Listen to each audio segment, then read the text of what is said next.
Une jeune fille pauvre lave des voitures dans une station-service pour sauver sa grand-mère malade. Le jeune milliardaire s'approche et elle halète. Si je la lave très vite, arriverai-je à temps pour acheter les médicaments avant qu'elle ne s'endorme pour toujours? Il s'étrangle en répondant, et ce qu'il fait ensuite, personne n'aurait pu l'imaginer.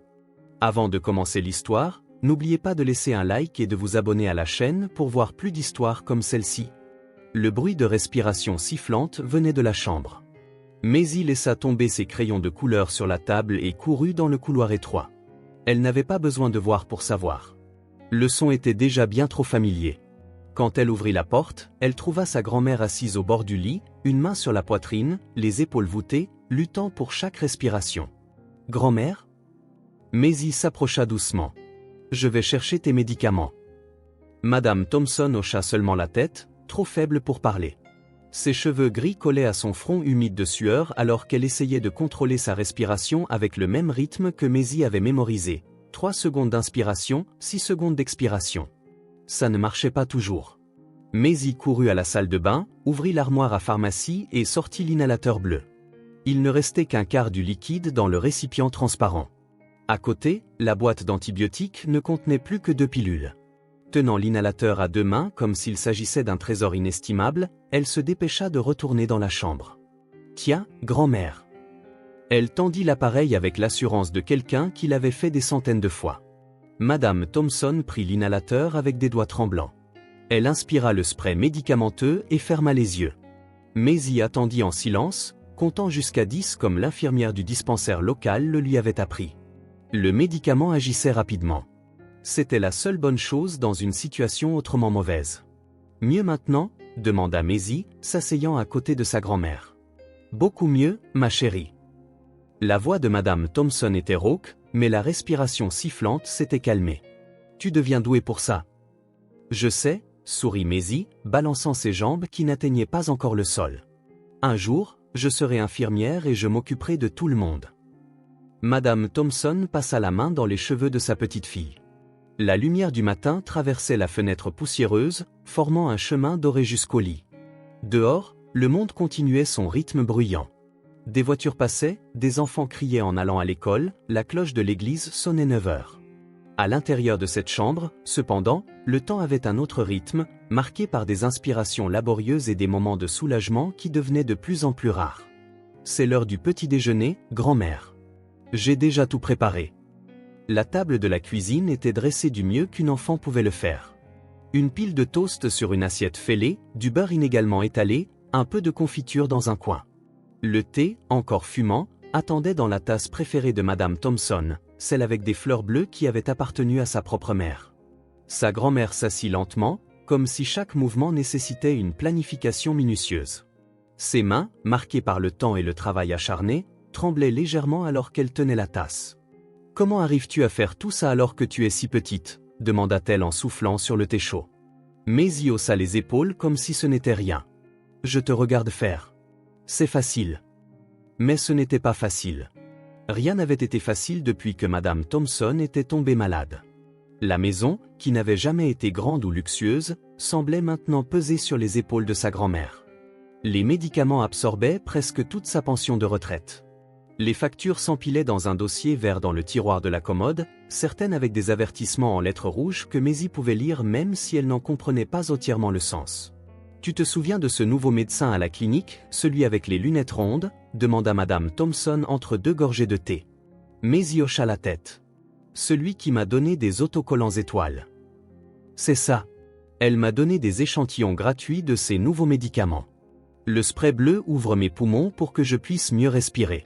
Et les pilules combattent l'infection. » Sa grand-mère fit une pause, regardant le liquide sombre dans sa tasse. « Je ne me suis pas sentie aussi bien depuis des mois. » Maisie sourit, léchant la confiture sur ses doigts. « Alors achetons en plus. » Le silence qui suivit fut plus lourd que n'importe quelle réponse.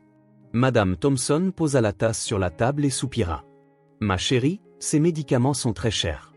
Le médecin n'a pu me donner que des échantillons parce que le représentant de la pharmacie en avait laissé à la clinique. »« Combien ça coûte ?» demanda Maisie sans détour. « Plus que ce que nous avons en ce moment ?»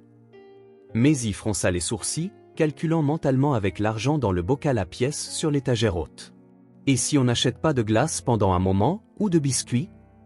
Madame Thompson sourit, mais ses yeux étaient tristes. Ça ne suffirait toujours pas. C'est beaucoup d'argent, ma chérie. Le reste du petit déjeuner se passa en silence. Par la fenêtre de la cuisine, elle pouvait voir le petit jardin où 3 plantes en pot résistaient courageusement à la chaleur. Au-delà, il y avait la rue calme où Maisie jouait quand sa grand-mère se sentait assez bien pour la surveiller. Maintenant, elles sortaient rarement ensemble. Après avoir rangé la cuisine, Madame Thompson retourna dans la chambre pour se reposer. L'effort d'être restée assise une demi-heure l'avait déjà épuisée. Maisie resta dans le salon, dessinant sur du papier réutilisé. Mais ses pensées étaient loin des images colorées. Le soir, quand Madame Thompson dormait, Maisie ouvrit à nouveau l'armoire à pharmacie. Elle tint l'inhalateur à la lumière, essayant d'évaluer combien de jours il restait, peut-être 3, si sa grand-mère ne l'utilisait que quand elle en avait vraiment besoin. Les pilules ne dureraient que 2 jours de plus, une le matin, une le soir. Assise sur le sol de la salle de bain, serrant ses genoux, Maisie sentit le poids de la situation peser sur ses petites épaules. S'il manquait de médicaments, la respiration sifflante reviendrait. La toux qui empêchait grand-mère de dormir la nuit, la peur dans ses yeux quand elle ne pouvait pas bien respirer. Il doit y avoir un moyen, murmura-t-elle pour elle-même. Avant de se coucher, Maisie jeta un dernier coup d'œil dans la chambre de sa grand-mère. Madame Thompson dormait d'un sommeil agité, mais elle respirait mieux qu'elle ne l'avait fait depuis des semaines. Le nouveau médicament était visiblement efficace. Elle pouvait se déplacer dans la maison sans s'arrêter tous les quelques pas, parler en phrases complètes sans halter, même sourire plus souvent. « Je ne te laisserai pas retomber malade », promit doucement Maisie depuis le seuil de la porte. Cette nuit-là, elle mit du temps à s'endormir. Sa tête tourbillonnait de possibilités, de plans et d'idées. Quand le sommeil vint enfin, il apporta un rêve étrange d'un seau bleu rempli de pièces brillantes, assez pour acheter tous les médicaments du monde. Le soleil réchauffait déjà le jardin quand Maisie sortit pieds nus par la porte arrière. Sa grand-mère dormait encore après une nuit agitée de toux. 3 fois, Maisie s'était levée pour l'aider avec l'inhalateur. 3 fois, elle avait vu le liquide dans le petit récipient bleu diminuer. Elle erra sans but dans le petit espace, parmi les plantes desséchées, donnant des coups de pied dans les cailloux et réfléchissant. Elle avait besoin d'un plan.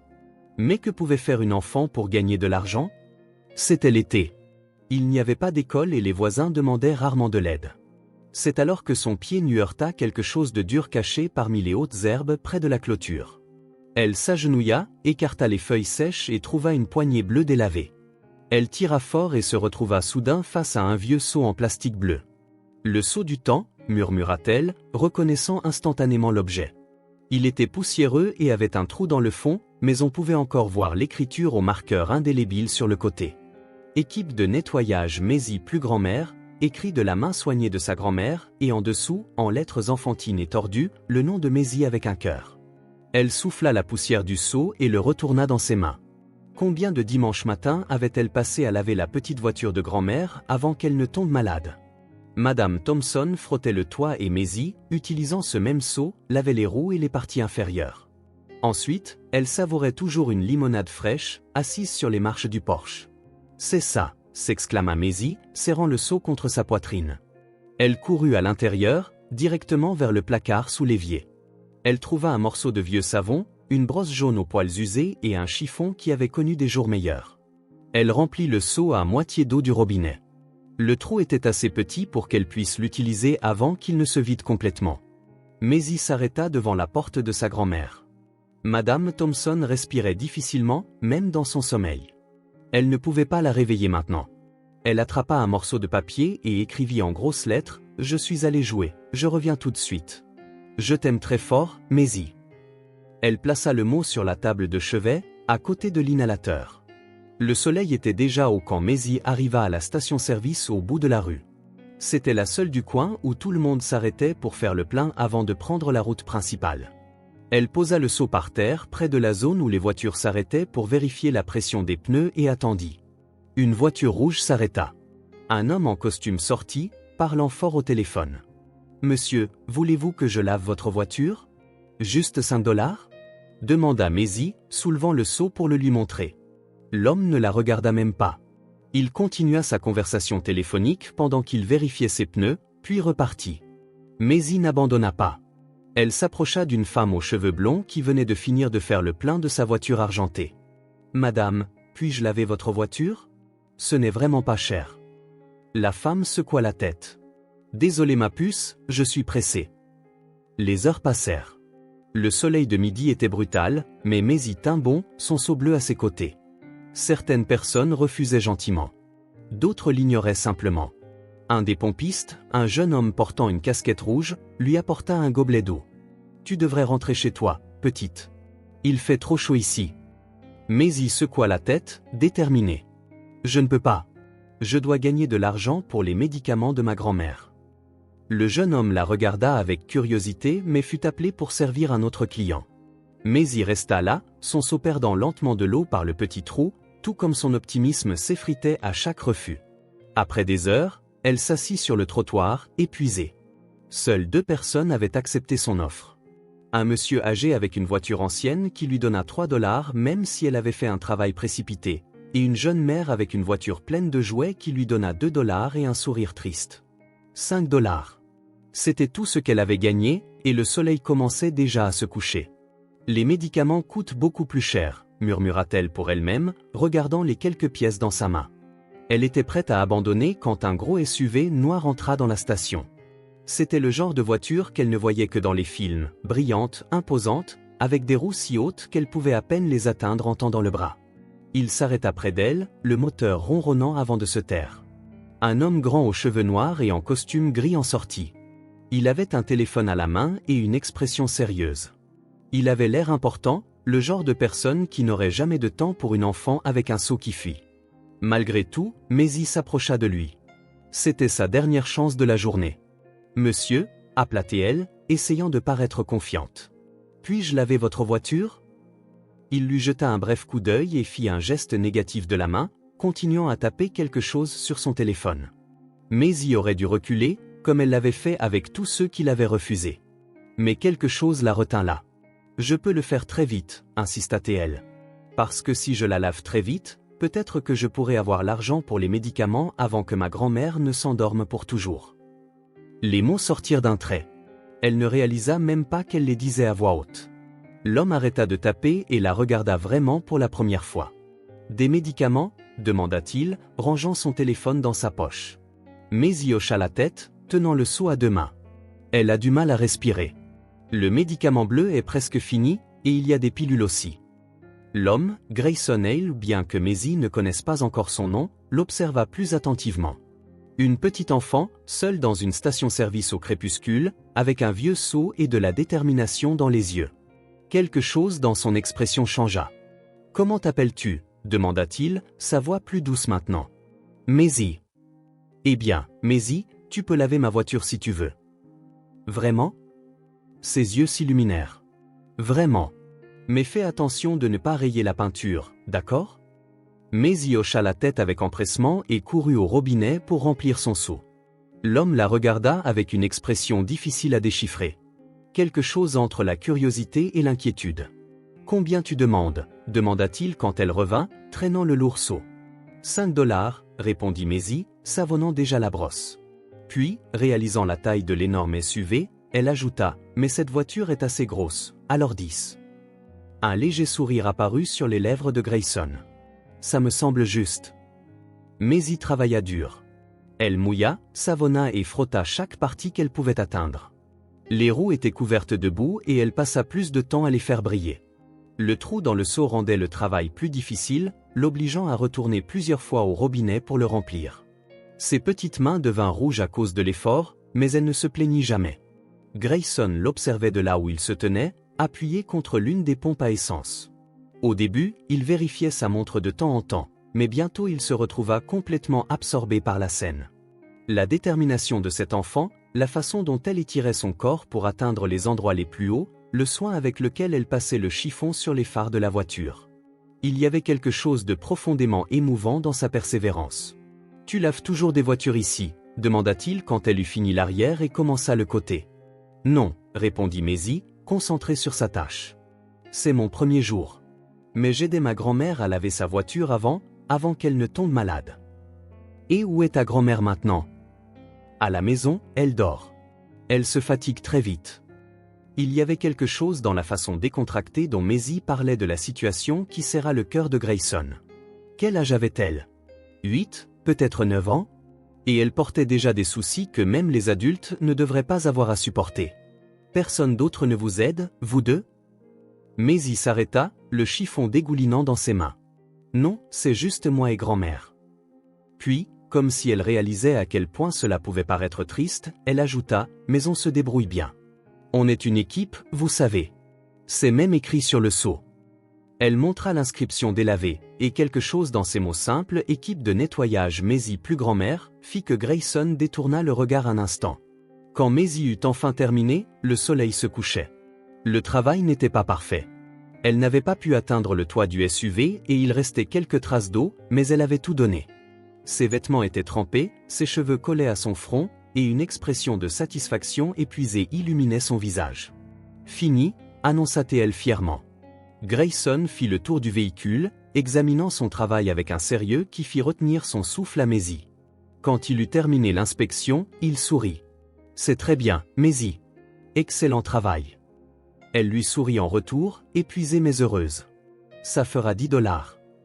Grayson sortit son portefeuille, mais au lieu de 10, il sortit un billet de $20.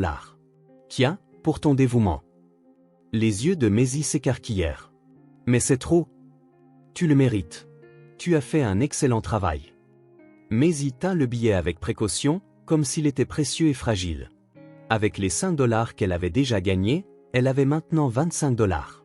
Ce n'était toujours pas assez pour les médicaments où sa grand-mère avait mentionné un montant beaucoup plus élevé, mais c'était un début. Merci, monsieur, dit-elle, la voix étranglée par l'émotion. Grayson regarda la fillette mettre l'argent dans sa poche avec grand soin. Quelque chose dans toute cette situation semblait anormal. Une enfant seule essayant de gagner de l'argent pour acheter des médicaments pour une grand-mère malade. Où étaient ses parents? Pourquoi n'y avait-il aucune aide sociale? Maisie, appelait-il alors qu'elle commençait à rassembler son seau. Il se fait tard. Tu habites loin? Elle secoua la tête. C'est près. Au bout d'Elm Street, après la boulangerie. Tu veux que je te dépose? Maisie hésita. Sa grand-mère lui avait toujours dit de ne jamais accepter de trajet de la part d'étrangers. Mais cet homme ne semblait pas dangereux, et il avait été gentil, payant un supplément pour son travail.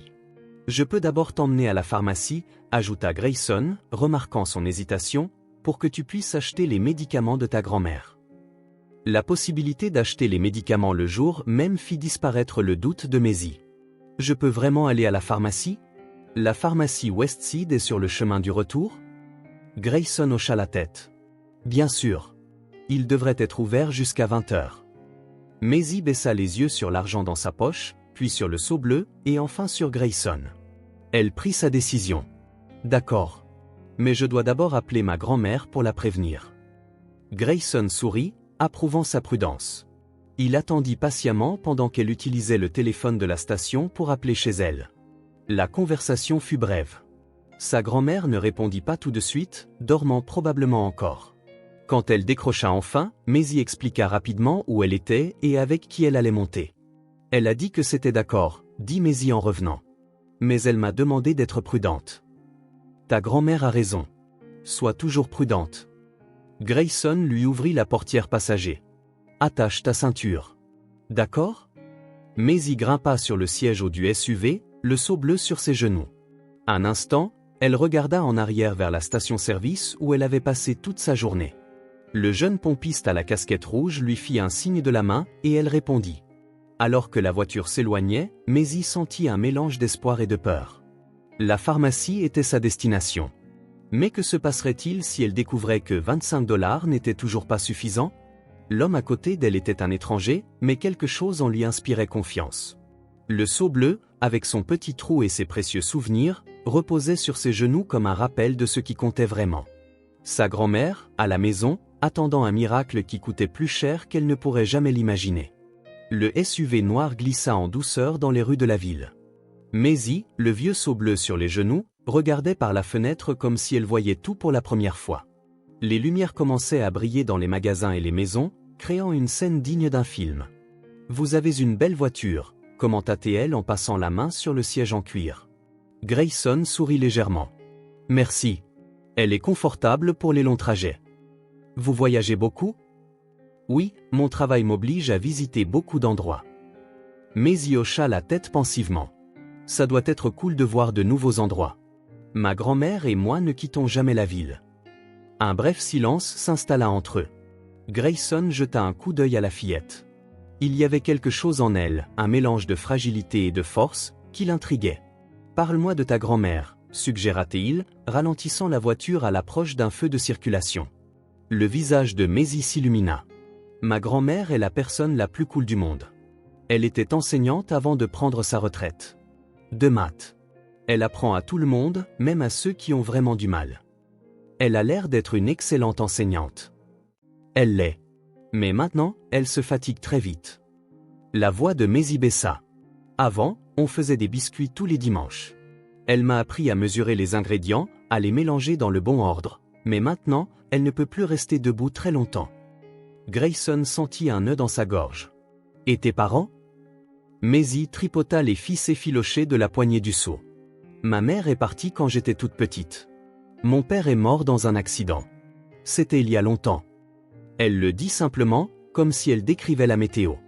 Pas de drame, pas d'apitoiement sur soi, juste des faits qui faisaient partie de sa vie. « Je suis désolé, » murmura Grayson. Maisie haussa les épaules. « Ce n'est pas grave. Grand-mère s'est toujours occupée de moi. On est une équipe. » Comme sur le seau, nota Grayson en montrant l'inscription délavée. « Oui, on a toujours tout fait ensemble. » Ses yeux s'illuminèrent d'une idée soudaine. « Savez-vous que je veux être infirmière quand je serai grande? Je sais déjà faire des piqûres et tout. »« Vraiment ?» demanda Grayson, surpris. « Eh bien, pas pour de vrai. Juste sur mes poupées, rit-elle. Mais l'infirmière Louise, à la clinique, m'a appris comment aider grand-mère avec l'inhalateur. Elle a dit que j'avais le coup de main. » Pendant qu'elle parlait, Maisie gesticulait avec enthousiasme. Tout son corps semblait raconter l'histoire avec ses mots.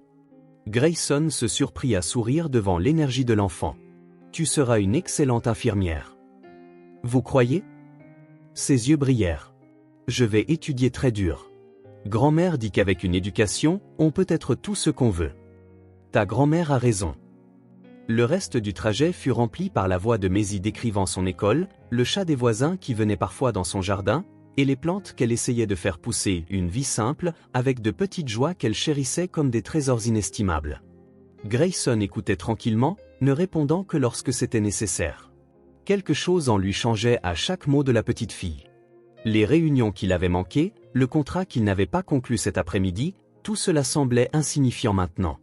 La pharmacie apparut au coin de la rue, ses lumières fluorescentes vives se détachant sur le ciel assombri. « Nous y sommes », annonça Grayson en se garant devant le magasin. Maisie serra le seau, soudain nerveuse. « Vous pensez que ça va marcher ? » Il n'y a qu'un moyen de le savoir. À l'intérieur de la pharmacie, Maisie se dirigea directement vers le comptoir. Une femme d'âge moyen en blouse blanche lui sourit. « Bonsoir, ma puce. Comment puis-je t'aider ? » « Bonsoir. J'ai besoin des médicaments de ma grand-mère. Le spray bleu qui l'aide à respirer et les pilules blanches. » La pharmacienne fronça les sourcils. « As-tu une ordonnance ?» Maisie se figea. Elle n'y avait pas pensé. Grayson, remarquant sa détresse, s'avança. « Elle a des problèmes respiratoires chroniques, expliqua-t-il. Je crois que c'est un bronchodilatateur et un antibiotique prescrit récemment par son médecin. » C'est ça, confirma Maisie. Le docteur aux lunettes rondes a donné des échantillons à ma grand-mère, mais ils sont finis. La pharmacienne les regarda avec sympathie. Je comprends, mais sans ordonnance, je ne peux vous vendre que le bronchodilatateur. L'antibiotique nécessite une prescription médicale. C'est mieux que rien, murmura Maisie à Grayson. Il hocha la tête. Nous prendrons le bronchodilatateur, alors. La pharmacienne alla aux étagères derrière le comptoir. Ça fera 75 $. Le choc de Maisie était visible sur son visage. Elle fouilla dans sa poche et sortit les billets et les pièces qu'elle avait collectées toute la journée. Avec des doigts tremblants, elle posa l'argent sur le comptoir. « J'ai 25, dit-elle, la voix tremblante. La pharmacienne regarda le petit tas d'argent, puis les yeux pleins d'espoir de l'enfant. « Je suis désolée, ma puce ?» Maisie déglutit difficilement, retenant ses larmes. Tous ses efforts, toutes ces heures au soleil n'avaient pas suffi. Loin de là. Grayson sentit quelque chose se briser en lui. Sans hésiter, il posa sa carte de crédit sur le comptoir. Je couvrirai le reste. Les yeux de Maisie s'écarquillèrent. Vous n'êtes pas obligé. Je peux laver d'autres voitures demain? Grayson s'agenouilla pour être à sa hauteur. Je veux aider, Maisie. Ta grand-mère a besoin de ce médicament maintenant, pas demain. Une larme glissa sur la joue de la fillette, non pas de tristesse, mais de soulagement et de gratitude. Merci, murmura-t-elle. La pharmacienne sourit discrètement en traitant le paiement. Elle tendit le médicament dans un petit sac blanc. Voilà. Ça devrait durer environ un mois si utilisé correctement. Maisie tint le sac comme s'il s'agissait du trésor le plus précieux du monde. D'une certaine manière, c'était le cas. En sortant de la pharmacie, le ciel était maintenant parsemé d'étoiles. Maisie s'arrêta sur le trottoir et regarda Grayson. Il y avait quelque chose de différent dans son regard, une lueur qui allait au-delà de la gratitude. Personne n'a jamais fait quelque chose comme ça pour nous, dit-elle simplement. Grayson sentit un pincement au cœur.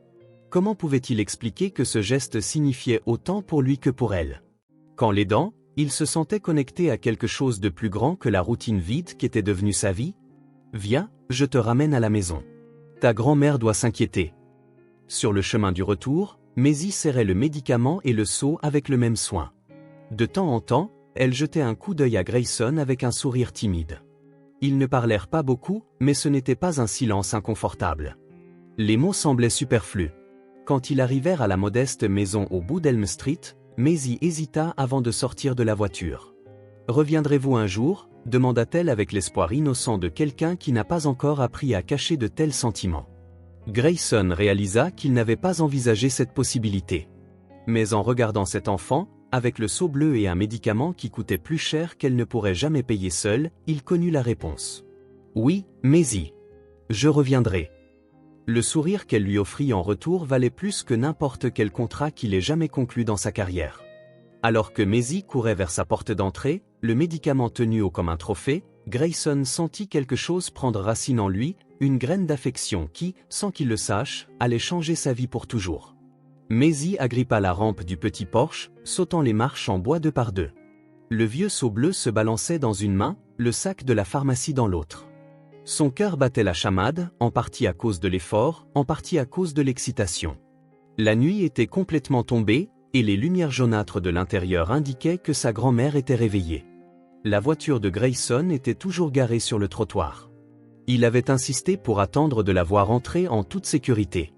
Maisie jeta un dernier coup d'œil en arrière et fit un signe de la main avant de pousser la porte d'entrée. « Grand-mère » appela-t-elle, essoufflée en entrant. « Grand-mère, où es-tu » La télévision était allumée dans le salon, montrant une émission de cuisine que sa grand-mère regardait habituellement. Son fauteuil préféré, cependant, était vide. Maisie laissa tomber le seau près de la porte mais serra fermement le sac de la pharmacie, comme si elle craignait que le précieux trésor ne disparaisse. « Je suis dans la chambre, ma chérie », répondit une voix faible. Maisie fila dans le couloir, ses pas résonnant sur le plancher en bois. Elle trouva sa grand-mère assise au bord du lit, toujours en chemise de nuit, l'inhalateur vide à côté d'elle, l'air fatigué sur le visage. La respiration sifflante était revenue.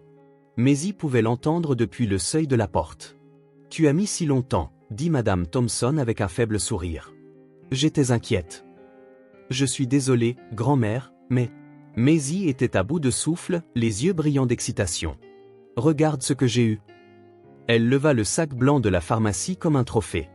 Madame Thompson fronça les sourcils, confuse. « Qu'est-ce que c'est ?»« Maisie. J'ai réussi, grand-mère. J'ai eu l'argent. » Maisie entra dans la pièce, ses mots se bousculant. « Un homme m'a laissé laver sa voiture, puis il m'a emmené à la pharmacie, regarde. » Se déplaçant rapidement, Maisie sortit le nouvel inhalateur, identique à celui qui était presque vide, mais plein, brillant et plein de promesses.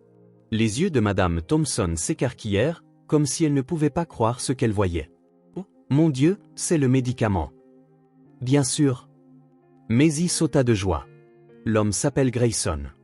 Il a cette énorme voiture noire brillante. Je l'ai lavé, sauf le toit parce que je ne pouvais pas l'atteindre, et il m'a payé 20 $. Puis il m'a emmené à la pharmacie. » Maisie s'arrêta brusquement, réalisant qu'elle parlait trop vite. Sa grand-mère fixait le médicament dans ses mains, des larmes se formant au coin de ses yeux. « Ça a dû coûter cher, dit Madame Thompson, la voix épaisse d'émotion. Tu n'avais pas assez, n'est-ce pas? Maisie s'assit à côté de sa grand-mère. Non, Amiel. C'était 75 $.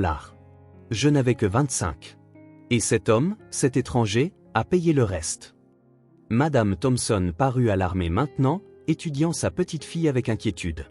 Maisie, tu sais qu'on ne devrait pas accepter. Il est gentil, grand-mère, l'interrompit Maisie, posant sa main sur celle de sa grand-mère. Vraiment. Il ne voulait rien en retour. Il voulait juste aider.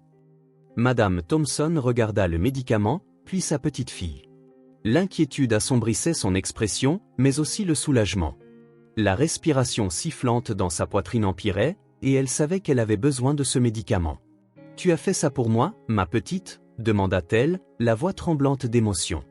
Maisie sourit, un large sourire qui illumina tout son visage. « On est une équipe, tu te souviens ?» Quelque chose dans ces mots simples ou les mêmes écrits sur le vieux sceau bleu, brisa la dernière barrière de contenance de Madame Thompson. Elle attira sa petite fille dans une étreinte serrée, des larmes silencieuses de gratitude coulant sur ses joues ridées. Maisie sentit le corps de sa grand-mère trembler de sanglots à peine contenus.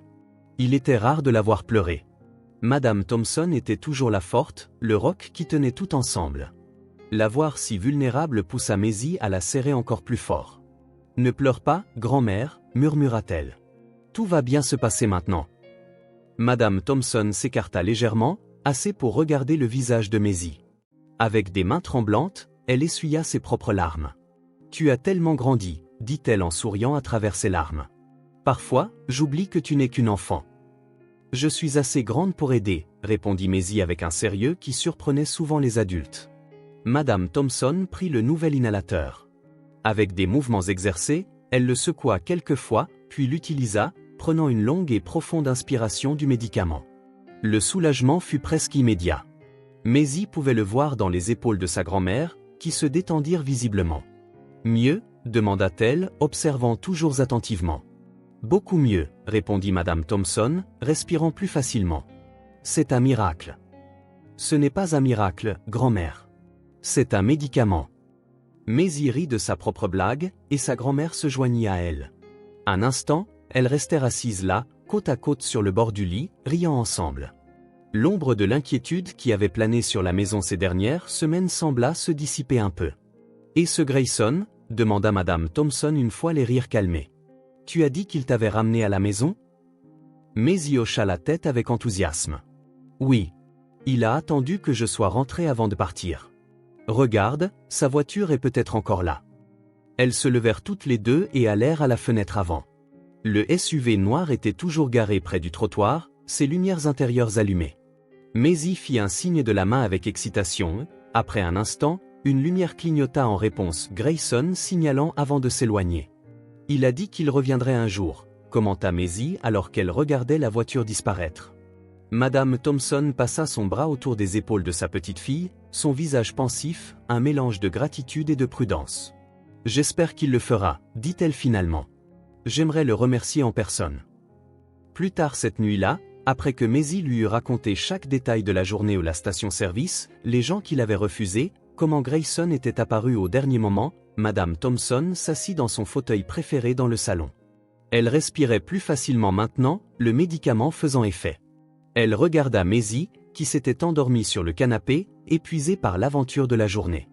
Le seau bleu reposait près de la porte, une petite flaque d'eau se formant autour à cause du petit trou. Le sac de la pharmacie, maintenant vide, était soigneusement plié sur la table. « Merci », murmura Madame Thompson à Maisie, à l'étranger nommé Grayson, à l'univers qui, d'une manière ou d'une autre, avait pris soin d'elle ce jour-là. Dehors, une étoile particulièrement brillante scintillait dans le ciel nocturne. De bonnes nouvelles étaient en effet arrivées, portées par une enfant déterminée et un acte de gentillesse inattendu. L'horloge numérique du tableau de bord indiquait 21h37 lorsque Grayson s'engagea sur l'autoroute principale. Les lumières de la ville diminuaient progressivement dans son rétroviseur alors qu'il filait vers la capitale. Son appartement se trouvait à 1 heure de route, dans un complexe huppé où peu de gens connaissaient le nom de leurs voisins. La radio jouait une chanson quelconque, mais Grayson l'entendait à peine. Son esprit rejouait les images de la journée. La fille à la station-service avec le seau qui fuit. Son effort frénétique pour atteindre le toit du SUV. ses yeux brillants lorsqu'elle a reçu le médicament. La petite maison au bout d'Elm Street. Maisie, murmura-t-il pour lui-même, testant le nom dans le silence de la voiture. Son téléphone sonna, affichant Parker, son associé. Grayson hésita avant de répondre via le système de la voiture. « Où étais-tu ? Ça fait 2 heures qu'on attend pour finaliser la proposition pour les investisseurs japonais. » La voix irritée de Parker remplit l'habitacle. « Quelque chose est arrivé, » répondit Grayson laconiquement. « Arrivé ? On parle d'un contrat à 7 chiffres, Grayson. Qu'est-ce qui pourrait être plus important ? » La question resta en suspens. Qu'est-ce qui pourrait être plus important qu'un contrat d'1 million de dollars ? Jusqu'à ce matin, Grayson aurait répondu « rien ». Maintenant, étrangement, il ne pouvait formuler de réponse claire. « J'enverrai les documents révisés avant minuit », dit-il simplement. « Je serai en visioconférence demain à 8 heures. » « Ça va ? » Parker semblait maintenant sincèrement inquiet. « Ce n'est pas ton genre, de disparaître comme ça. »« Je vais bien.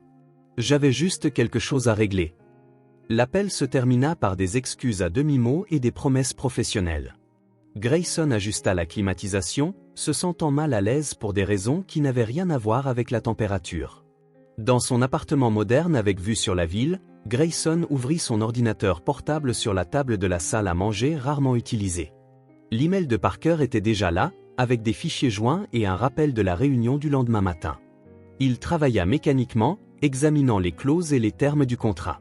Mais son esprit vagabondait. Comment allait Maisie maintenant ? Sa grand-mère avait-elle pu utiliser le médicament ?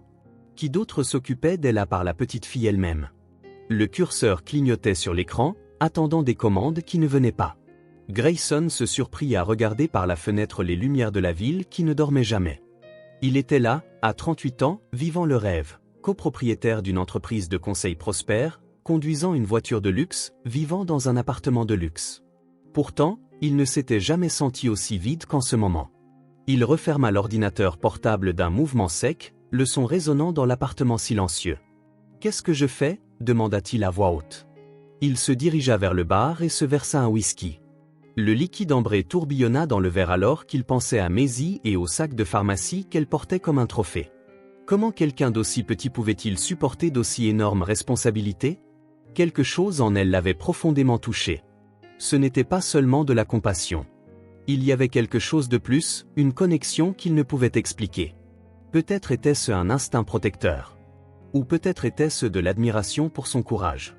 Ou peut-être, songea-t-il amèrement, était-ce simplement sa solitude qui le rattrapait enfin. Cette nuit-là, il dormit mal. Il rêva de seaux bleus remplis de pièces et d'une petite fille essayant d'atteindre le ciel. Le lendemain matin fut un tourbillon de rendez-vous. La visioconférence avec les investisseurs japonais dura 3 heures. Puis il y eut une réunion avec le service juridique, un déjeuner avec un client potentiel et une autre réunion. À 16 heures, Grayson se retrouva à regarder par la fenêtre de son bureau au 20e étage, observant la ville en contrebas. Les gens ressemblaient à des fourmis suivant des chemins prédéterminés. Il aimait autrefois cette vue, le sentiment d'être au-dessus de tout. Aujourd'hui, cependant, il se sentait agité. « Puis-je entrer ?» demanda Parker en frappant à la porte entr'ouverte. « Bien sûr. Les investisseurs japonais adorent les modifications. Ils veulent conclure l'affaire lundi. » Parker sourit de satisfaction. « Excellent travail, comme toujours. »« Super, » répondit Grayson, distraitement. Parker l'étudia un moment. « Tu es sûr que tout va bien chez toi ? Tu sembles différent. T'es-tu déjà demandé si nous faisions ce qui compte vraiment, Parker ?» La question prit son associé au dépourvu. « Que veux-tu dire ? » ?»« Rien. Oublie ça. » Grayson attrapa la veste de son costume sur le dossier de sa chaise. « Je pars tôt aujourd'hui. Nous avons une réunion du service marketing à 17 heures. Tu peux t'en occuper. Je dois vérifier quelque chose. » Parker eut l'air de vouloir en dire plus, mais hocha seulement la tête. 15 ans de partenariat lui avaient appris qu'en laisser de l'espace à Grayson. À 16h30, le SUV noir sortit du garage de l'immeuble de bureau. Grayson conduisit sans se presser, reprenant la route vers la petite ville. Il n'avait pas de plan précis. Il savait juste qu'il devait y retourner, voir si Maisie et sa grand-mère allaient bien. La station-service semblait plus petite en plein jour. Il se gara près des pompes et observa l'activité pendant quelques minutes. Il n'y avait aucun signe d'une petite fille avec un seau bleu. Il entra dans la supérette où un jeune homme à casquette rouge rangeait des étagères. C'était le même homme qui avait donné de l'eau à Maisie la veille. « Excusez-moi, dit Grayson. Vous travaillez ici hier, n'est-ce pas ?» Le jeune homme le regarda avec curiosité. « Oui, monsieur. Besoin de quelque chose ?» Il y avait une petite fille ici hier. Petite, avec un seau bleu. Elle lavait des voitures. Le visage du pompiste s'illumina de reconnaissance. Oh oui, la fille qui essayait d'avoir des médicaments pour sa grand-mère. Elle a passé toute la journée ici. C'est ça. Grayson ressentit un étrange soulagement que quelqu'un d'autre l'ait remarqué, comme si cela confirmait qu'il n'avait pas tout imaginé. Savez-vous qui elle est? Où elle habite? Le jeune homme fronça les sourcils, soudain prudent. Pourquoi voulez-vous savoir? Je l'ai aidée hier. J'ai acheté les médicaments pour sa grand-mère. Voyant que le jeune homme hésitait encore, Grayson ajouta « Je veux juste m'assurer qu'elles vont bien ». Quelque chose dans sa sincérité sembla convaincre le pompiste. C'est la petite fille de Madame Thompson, l'institutrice à la retraite. Tout le monde les connaît par ici. Savez-vous où elles habitent? Sur Elm Street, au bout. La maison jaune avec la clôture blanche. Il fit une pause. Madame Thompson ne va pas très bien. Problème pulmonaire, d'après ce que j'ai entendu. Grayson hocha la tête, prenant note. Merci. Et, lança le pompiste alors que Grayson se tournait pour partir. C'était sympa de votre part, ce que vous avez fait. Cette fille, elle a du cran, vous savez. Elle a passé toute la journée sous le soleil sans abandonner. Beaucoup de gens ne l'ont même pas regardée. J'ai remarqué, répondit Grayson, ressentant à nouveau cet étrange mélange d'admiration et de responsabilité. De retour dans la voiture, il tapa l'adresse dans son téléphone. Elm Street. Vieille maison jaune avec une clôture blanche. Il resta assis là un moment, moteur éteint, réfléchissant à ce qu'il fallait faire ensuite. Serait-ce étrange de débarquer comme ça?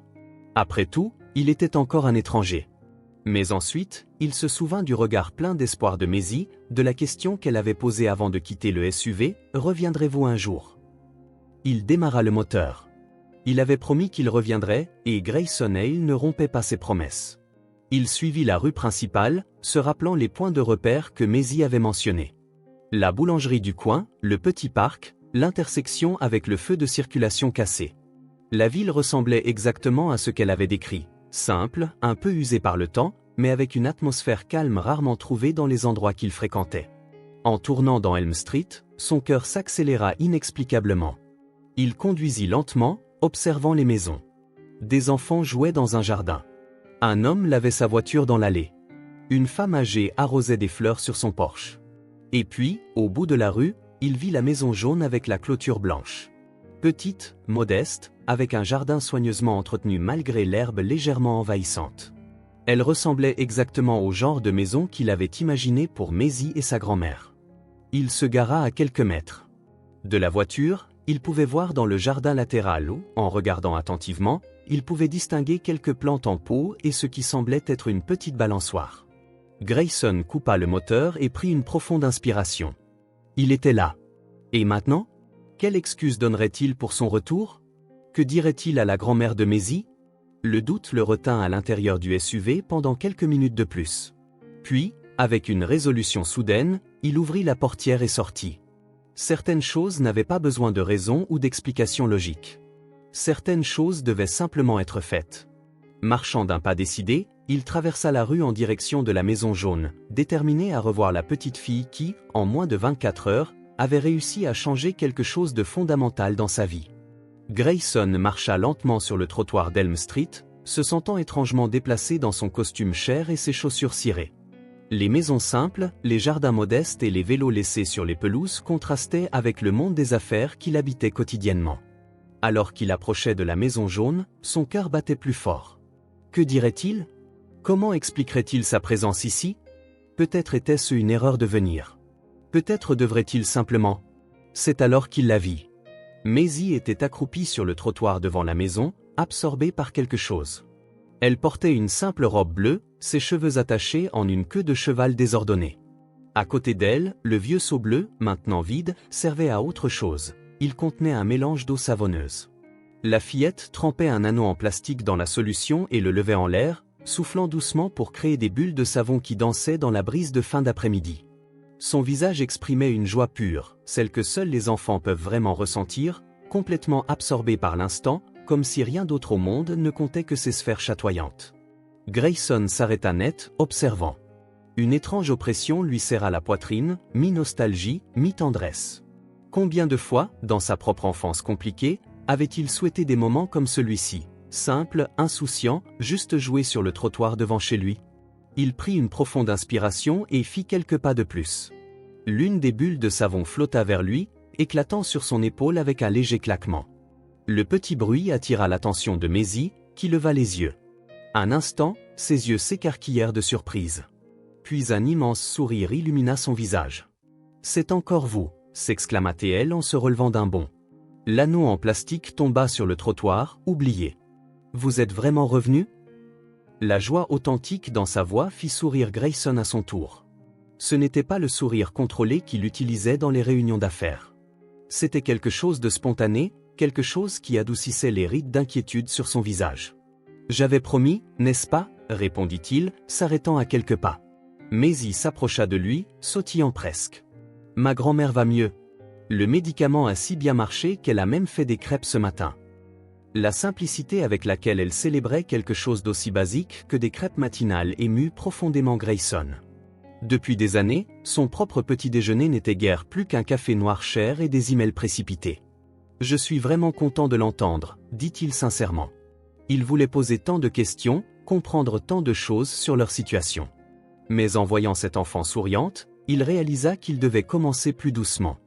Grayson s'agenouilla sur le trottoir, ignorant le fait que son costume à $1000 toucherait le béton. Il voulait être à sa hauteur. « Je suis content. Puis-je rencontrer ta grand-mère » demanda-t-il, sa voix basse et étonnamment émue.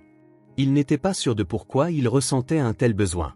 Peut-être pour la remercier d'avoir élevé une petite fille aussi remarquable, ou pour offrir plus d'aide, ou peut-être juste pour achever quelque chose qui avait commencé au moment où il avait laissé une enfant avec un seau qui fuit laver sa voiture. Mais il n'hésita pas. Avec l'aisance naturelle que seuls les enfants possèdent, elle tendit la main et prit la sienne, comme s'ils étaient de vieux amis. « Bien sûr, venez. » Ses petits doigts s'enroulèrent autour des siens avec une confiance absolue. Ce simple geste portait un poids inattendu, une responsabilité tacite, une confiance offerte librement, sans condition. Elle le conduisit à travers le petit jardin jusqu'au portillon blanc, qui grinça doucement en s'ouvrant. Un chemin de pierre menait à la porte d'entrée, bordée de plantes en pot. Quelques fleurs colorées s'épanouissaient malgré la chaleur, résilientes et vibrantes. En franchissant le portillon, Grayson sentit quelque chose de différent, un frisson subtil, comme s'il entrait non seulement dans une propriété, mais dans un espace personnel qu'il avait depuis longtemps abandonné. Il y avait une atmosphère ici, quelque chose qu'il ne pouvait nommer, mais qui rappelait vaguement le concept de foyer.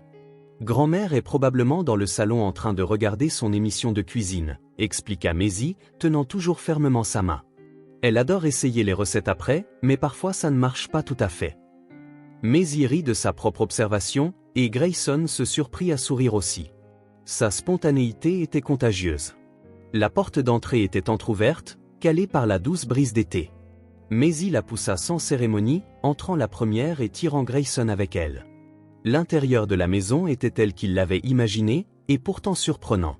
C'était simple, meubles usés par l'usage, murs ayant besoin d'une nouvelle couche de peinture, rideaux délavés par le soleil.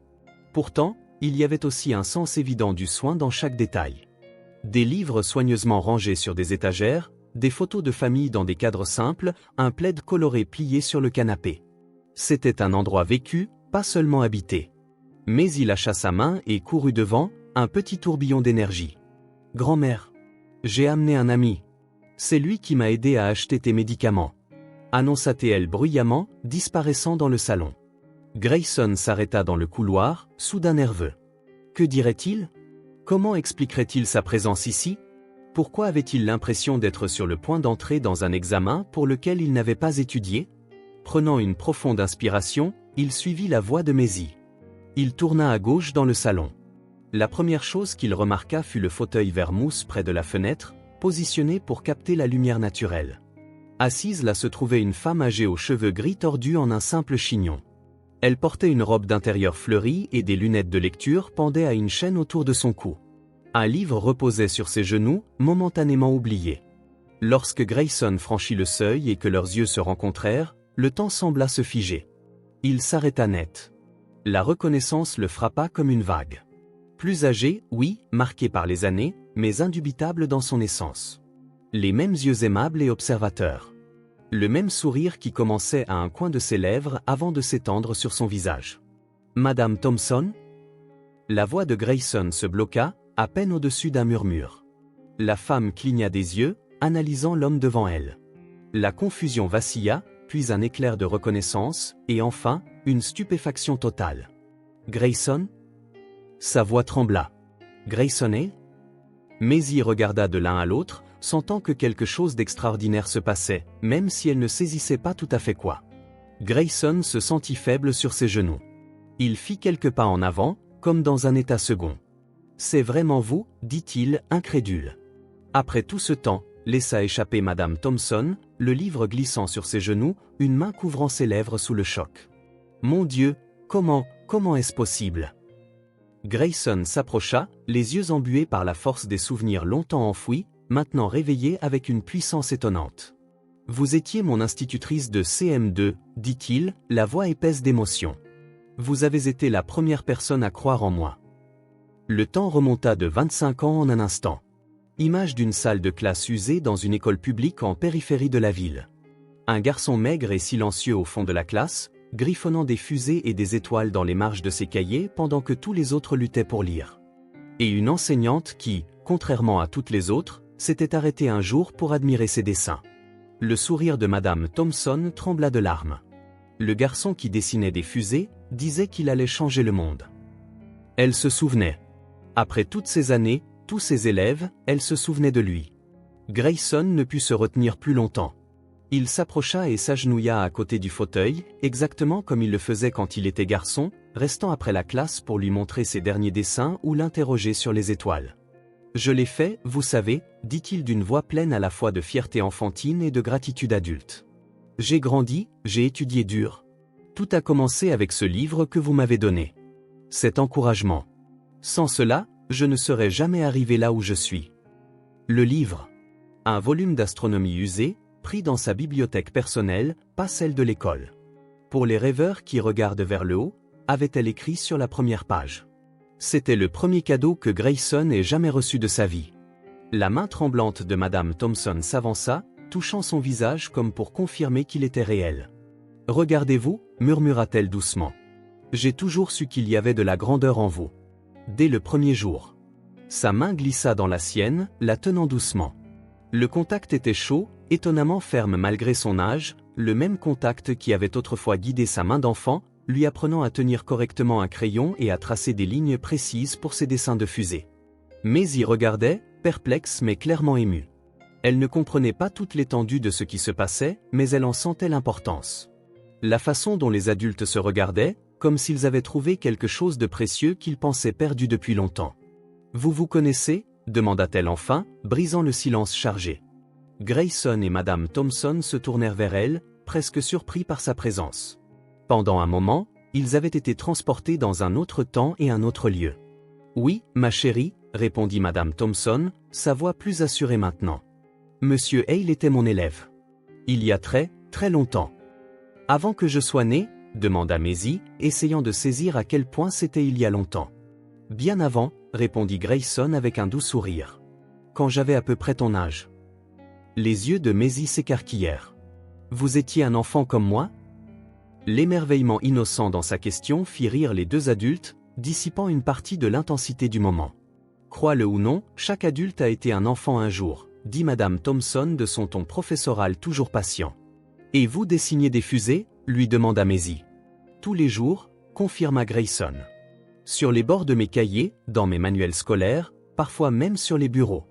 Ça m'a valu des ennuis. Sauf quand c'était votre grand-mère qui me surprenait. Elle me donnait juste plus de papier. » Madame Thompson serra la main de Grayson affectueusement. Je reconnaissais le talent quand je le voyais. Et la détermination. Tu avais les deux. Grayson baissa le regard, sentant des décennies de vie défiler dans son esprit.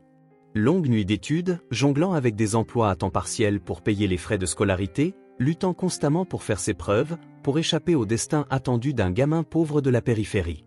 Vous m'avez appris plus que les maths, dit-il doucement. Vous m'avez appris que je pouvais rêver grand. Sentant le poids du moment, Maisie s'approcha. Avec l'intuition d'une enfant, elle posa sa main sur leurs mains jointes, formant un pont entre le passé et le présent. Ce simple geste les ramena tous à l'ici et maintenant.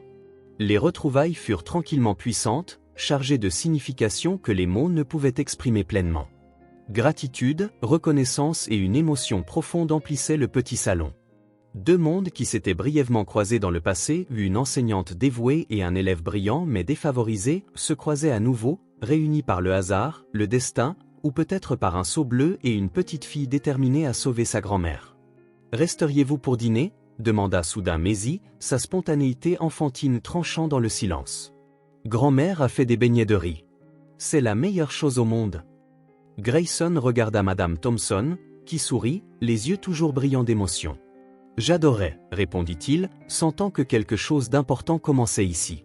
Quelque chose qui allait au-delà des retrouvailles avec son ancienne enseignante, quelque chose à voir avec l'appartenance et les cercles qui se referment, avec des voyages qui ramènent là où ils ont commencé, transformés par la route parcourue. Après le dîner où les beignets de riz étaient, déclara Maisie, la meilleure nourriture du monde, Grayson retourna en ville avec la promesse de revenir. Le trajet du retour sembla plus court, comme si la distance entre les deux mondes avait en quelque sorte diminué. Le lendemain matin, avant même d'allumer l'ordinateur de son bureau, Grayson passa 2 appels téléphoniques. L'un à son assistante, réorganisant son emploi du temps pour libérer quelques après-midi. L'autre à une grande chaîne de pharmacie, organisant des livraisons régulières des médicaments de Madame Thompson. 2 jours plus tard, son SUV noir était de nouveau garé devant la maison jaune. Cette fois, la banquette arrière était chargée de sacs, provisions, fruits frais, produits de nettoyage, et caché parmi eux, un paquet spécial pour Maisie. Le ciel était clair, sans nuages, promettant une journée chaude. Grayson ajusta sa cravate, une vieille habitude, même le week-end, et attrapa les sacs de la voiture. Il n'avait même pas atteint le portillon blanc que la porte d'entrée s'ouvrit en grand et Maisie accourut à sa rencontre. « Vous êtes de retour » s'exclama-t-elle, son visage s'illuminant d'un sourire qui semblait remplir tout l'espace. Elle portait une salopette en jean et un t-shirt jaune, ses cheveux en 2 tresses désordonnées. « Promesse et promesse » dit-il en essayant d'équilibrer les sacs dans ses bras. Maisie tendit immédiatement la main. « Je peux aider ?»« Bien sûr, prends le plus léger. » Elle attrapa le sac avec détermination, même s'il était presque aussi grand qu'elle. Ensemble, ils se dirigèrent vers la maison. Madame Thompson se tenait sur le seuil, vêtue d'une robe simple et d'un gilet léger malgré la chaleur. « Bonjour, Grayson » le salua-t-elle, son doux sourire creusant les rides qui parlaient d'une vie aux expressions sincères. « Vous n'aviez pas à apporter tout ça. »« Ce n'est rien » répondit-il en entrant dans la maison qui, curieusement, lui semblait déjà familière après une seule visite. Dans la petite cuisine impeccable, ils déposèrent les sacs. Maisie ouvrit chacun d'eux avec l'excitation de quelqu'un qui déballe des cadeaux, s'exclamant à chaque découverte. « Des fraises. Ce sont mes préférées. »« C'est la saison des fraises » expliqua Grayson. « Elles sont à leur meilleur en ce moment. » Madame Thompson observait la scène avec une expression mêlant gratitude et autre chose, peut-être une légère inquiétude. Quand Maisie courut ranger une boîte de céréales dans le garde-manger, elle s'approcha de Grayson. « Vous n'êtes pas obligé de faire ça, » dit-elle doucement. « Vous avez déjà aidé avec les médicaments. » Grayson s'arrêta, une boîte de légumes à la main. « Je veux le faire. S'il vous plaît, laissez-moi. » Il hésita, choisissant ses mots. « Après tout ce que vous avez fait pour moi ?» Madame Thompson posa une main doucement sur la sienne. « C'était il y a si longtemps, Grayson. Et je ne faisais que mon travail. »« C'était bien plus que ça, » insista-t-il doucement. « Vous avez changé ma vie. Maintenant, peut-être que je peux rendre l'appareil. » Quelque chose s'adoucit dans son regard. Elle hocha légèrement la tête, acceptant ce qu'il offrait, pas seulement des provisions, mais une connexion, un cycle qui s'achevait. Maisie revint, interrompant le moment. « Grand-mère, il y a aussi de la glace à la vanille. On peut faire des milkshakes plus tard ? » « Ma chérie, aidons d'abord Monsieur High à tout ranger. »« Grayson » corrigea-t-il gentiment. « Juste Grayson. » La matinée se passa paisiblement, tous les trois organisant les provisions et bavardant. Maisie posait question après question sur sa voiture, où il vivait, s'il avait des animaux domestiques. Il répondait patiemment, réalisant à quel point sa vie semblait à la fois impressionnante et vide lorsqu'elle était décrite à une enfant. Vous vivez seul dans un grand endroit? Vous n'avez pas peur des fantômes? Demanda Maisie en aidant à ranger des boîtes de thé. C'est un appartement, pas une maison. Et non, je ne crois pas aux fantômes. Mais vous ne vous sentez pas seul? La simple question toucha un point sensible. Oui, il était seul, terriblement seul, même s'il était toujours entouré de gens lors de réunions, de conférences et d'événements sociaux. Parfois, admit-il. Mais je suis généralement occupé. Madame Thompson, qui préparait du thé sur la cuisinière, lui lança un regard compatissant.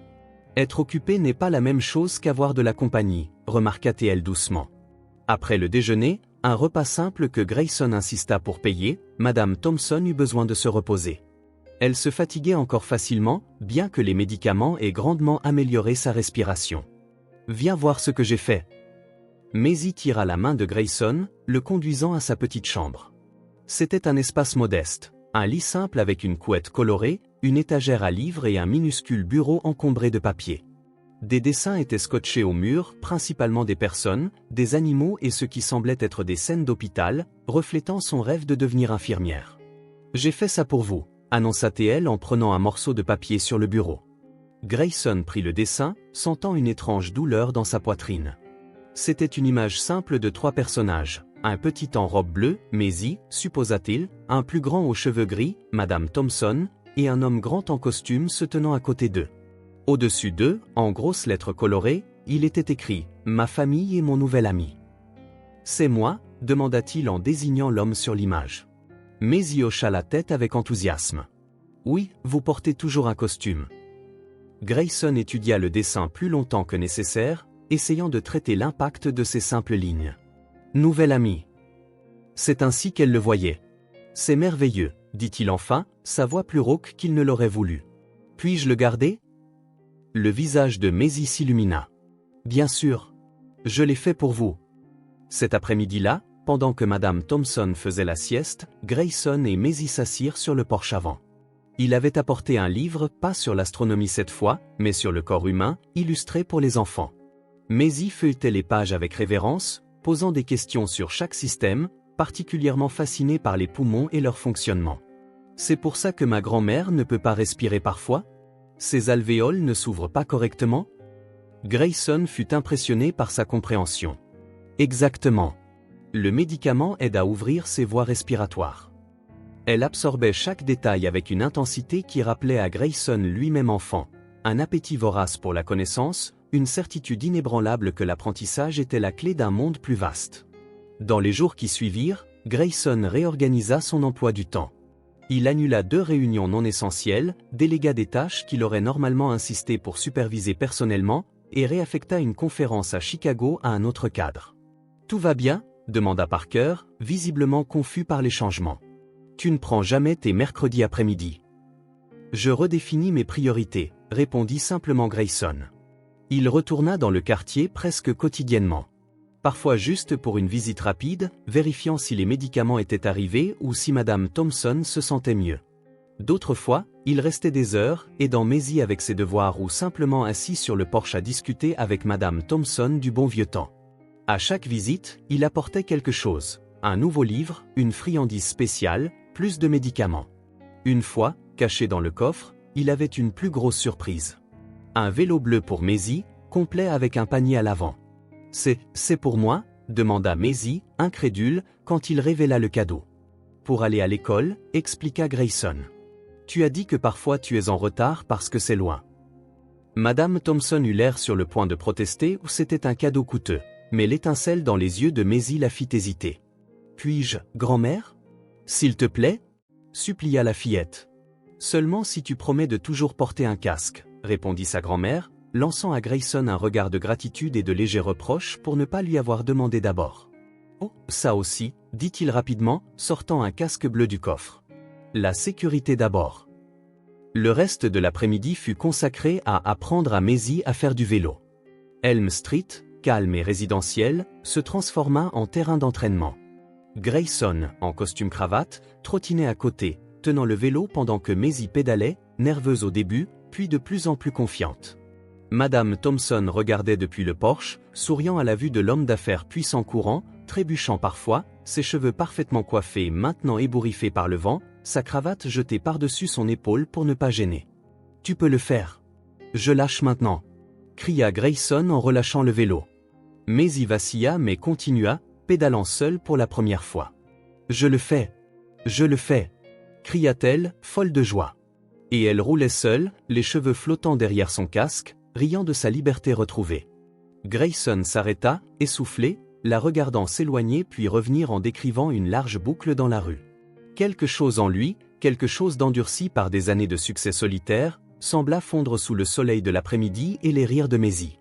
Lors d'une autre visite, il apporta de vieilles photos et des documents de ses années d'école, l'annuaire avec lui en gamin maigre, le certificat de la foire scientifique où il avait présenté son premier projet de fusée.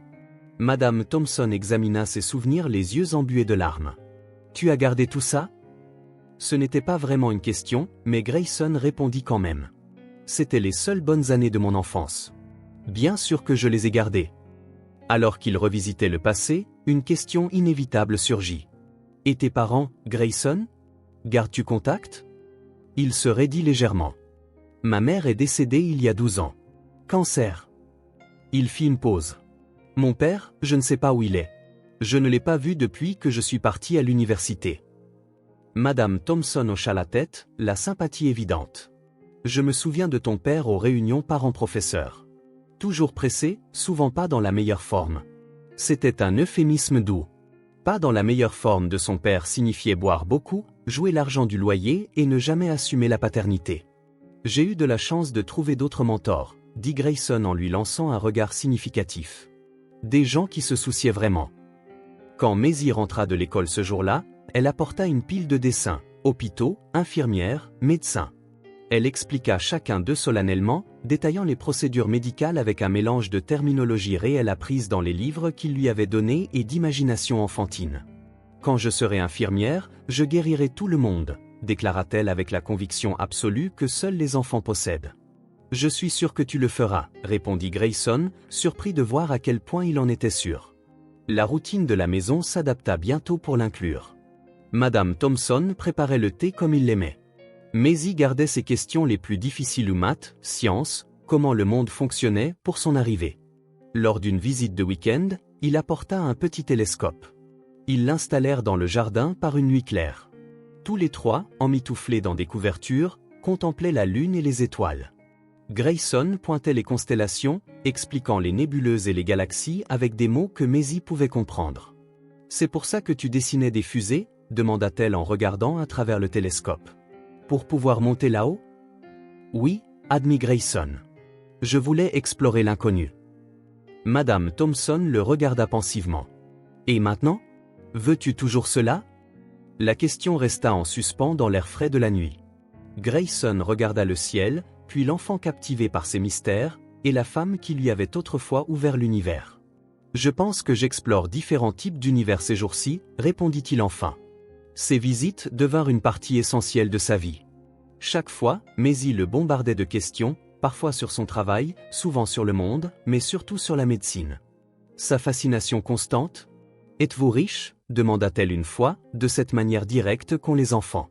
Grayson hésita. « J'ai un confort financier. » « Alors pourquoi n'avez-vous pas d'enfants ?» La question le prit au dépourvu. « Je n'ai jamais eu le temps. » Maisie fronça les sourcils, perplexe. « Mais vous avez le temps de venir ici maintenant. » Sa logique simple et dévastatrice le laissa sans voix. Un autre jour, Madame Thompson remarqua à quel point il semblait différent, plus détendu, moins formel, bien qu'il porte toujours un costume. « Tu souris plus ?» observa-t-elle. « De vrais sourires, pas ce professionnel que tu portais avant. » Il ne l'avait pas remarqué, mais c'était vrai. Il se sentait différent aussi, comme si les muscles de son visage réapprenaient une expression plus authentique, une qu'il avait oubliée au fil des ans. La nuit, de retour dans son luxueux appartement surplombant la ville, Grayson prenait conscience du contraste. L'art coûteux sur les murs, choisi par un décorateur, pas par lui. Le réfrigérateur rempli uniquement de l'essentiel, pas de friandises colorées comme celles qui remplissaient le garde-manger de la maison jaune.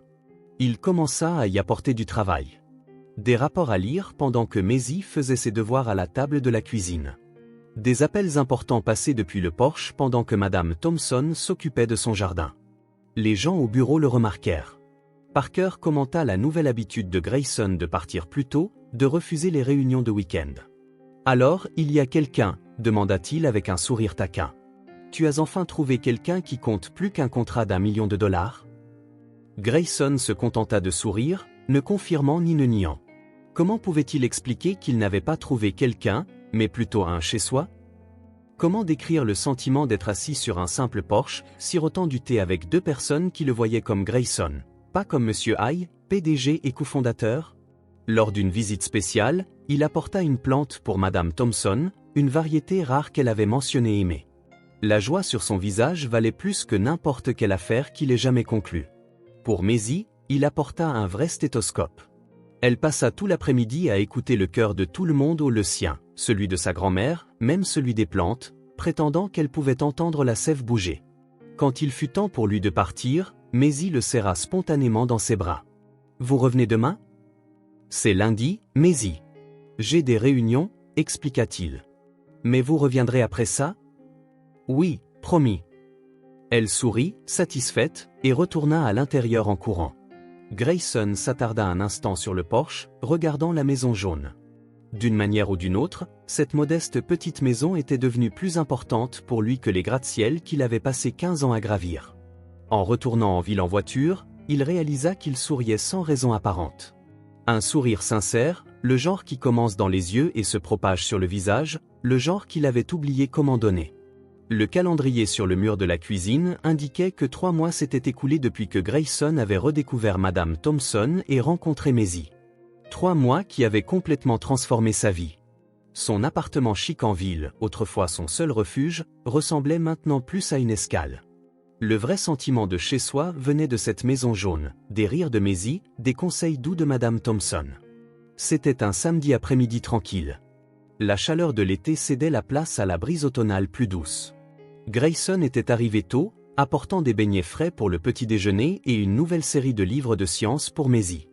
Maintenant, assis sur le porche arrière, il profitait de l'ombre des arbres en bavardant. Madame Thompson se balançait doucement dans le vieux fauteuil que Grayson avait réparé la semaine précédente. Maisie jouait sur la pelouse avec une petite balle, les entraînant occasionnellement dans ses jeux inventés. Il y avait une paix ici qu'il n'avait jamais trouvée dans un complexe de luxe ou une retraite pour cadre. « Vous savez, dit-il en regardant Maisie poursuivre la balle, cela me rappelle un peu mon enfance. Je n'avais pas de jardin, bien sûr. Je vivais dans un minuscule appartement avec ma mère, mais parfois, quand elle avait congé de son 2e emploi, nous allions au parc. » Madame Thompson sourit, l'encourageant à continuer. Grayson parlait rarement de son passé, même maintenant qu'il passait tant de temps avec elle. C'était un appartement d'une chambre, continua-t-il, le regard lointain. Si petit que mon lit était le canapé du salon. Mais ma mère disait toujours que ce n'était pas la taille de la maison qui comptait, mais ce qu'il y avait à l'intérieur. C'était une femme sage, commenta Madame Thompson. Elle l'était. Elle travaillait comme femme de ménage le jour et serveuse la nuit. Je la voyais à peine en semaine. Il fit une pause, retournant de vieux souvenirs dans son esprit. Je me souviens des nuits où l'électricité était coupée dans notre quartier. Elle allumait des bougies, et j'étudiais quand même. Elle disait qu'on ne pouvait pas perdre une seule journée.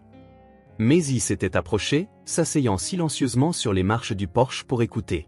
Ses yeux attentifs ne manquaient rien. « Vous étudiez à la lueur des bougies ?» demanda-t-elle, intriguée. « Comme dans les vieux films ?» Grayson rit. « Exactement comme ça. Mais beaucoup moins romantique. J'avais les yeux qui piquaient et de la suie dans le nez le lendemain. »« Et votre père ?» demanda Maisie avec la franchise d'une enfant. « Il vivait aussi dans le petit appartement ?» Grayson secoua la tête. « Non. Mon père, eh bien, il avait d'autres intérêts. Il buvait beaucoup. Il jouait. Il se montrait de temps en temps pour demander de l'argent à ma mère. » Remarquant l'expression solennelle de Maisie, il adoucit son ton. « Mais nous avions ce dont nous avions besoin. Et savez-vous quel était mon plus grand trésor ?» Maisie se pencha en avant. « Quoi ?» Les livres, répondit Grayson, un sourire sincère illuminant son visage. Notre école avait un programme où les meilleurs élèves recevaient des livres à la fin de l'année. Je faisais tout ce que je pouvais pour être parmi les meilleurs. Je me souviens du premier livre que j'ai reçu, une vieille encyclopédie d'astronomie. Elle était usée, probablement un don, mais c'était la chose la plus précieuse au monde pour moi. C'est là que tu as commencé à dessiner des fusées ? Demanda Madame Thompson, ses yeux doux pleins de compréhension. Exactement. Je rêvais de construire une fusée qui m'emmènerait loin, vers les étoiles. Grayson jeta un coup d'œil à Maisie. Mais tu sais quoi ? Je n'ai jamais construit de vraie fusée. À la place, j'ai construit une entreprise. D'une certaine manière, c'était mon voyage vers les étoiles, juste un genre différent. Madame Thompson sourit, mais le sourire se transforma en une légère toux. Elle posa sa main sur sa poitrine, un geste que Grayson et Maisie reconnaissaient trop bien. « Ça va, grand-mère » demanda immédiatement Maisie, l'inquiétude claire dans sa voix. « Juste un peu de sécheresse dans la gorge, ma puce. Rien d'inquiétant. » Grayson l'observa attentivement. Au cours des derniers jours, il avait remarqué que Madame Thompson avait parfois plus de mal à respirer. Elle minimisait toujours, disant que c'était normal ou que le temps changeait. Ils continuèrent à parler, les histoires coulant maintenant librement entre eux. Grayson leur raconta son premier emploi de livreur de journaux, économisant pendant 2 ans pour acheter un ordinateur d'occasion, remportant une bourse d'études pour l'université. Ce n'étaient pas des histoires qu'il partageait habituellement, pas avec des collègues ou des partenaires commerciaux qui attendaient une version polie du succès, pas le récit réaliste de comment il y était arrivé. Mais ici, avec Maisie et Madame Thompson, les histoires venaient naturellement. Il n'y avait pas de jugement, seulement de la compréhension, de la part de Maisie, de l'admiration pour son parcours. « C'est pour ça que vous portez toujours un costume ?» demanda-t-elle après que Grayson eut raconté son premier emploi de bureau, où il s'était senti déplacé parmi des collègues privilégiés. Il réfléchit un instant. « Je suppose que oui. Au début, c'était comme une armure. Ça me donnait l'impression d'appartenir à ce monde. Et maintenant c'est juste une habitude, je suppose. » Bien qu'il baissât les yeux sur ses vêtements, une chemise bien repassée, un pantalon impeccable, même un samedi décontracté. C'était la première fois qu'il y pensait vraiment. « Peut-être que j'ai besoin de mettre à jour ma garde-robe », conclut-il avec un petit sourire. Madame Thompson gloussa, mais le rire se transforma en une toux plus forte cette fois. Elle essaya de la cacher, mais il était clair qu'elle avait du mal à respirer. Sa main agrippa le bras du fauteuil à bascule, les jointures blanchissant sous l'effort. « Grand-mère !» La voix de Maisie était teintée de peur. Madame Thompson essaya de parler mais ne put pas. La toux s'aggrava, et maintenant elle haletait vraiment. Son visage devint pâle, une légère teinte bleutée autour de ses lèvres. Grayson se leva d'un bond. « Maisie, va chercher l'inhalateur de ta grand-mère, vite. » Pendant que la fillette courait à l'intérieur, Grayson s'agenouilla près de Madame Thompson, lui tenant les mains. « Respire lentement. Essaie de rester calme, » ordonna-t-il, gardant sa voix stable malgré sa panique croissante. « Maisie va chercher ton médicament. » Madame Thompson hocha faiblement la tête, ses yeux montrant la peur qu'elle ne pouvait exprimer.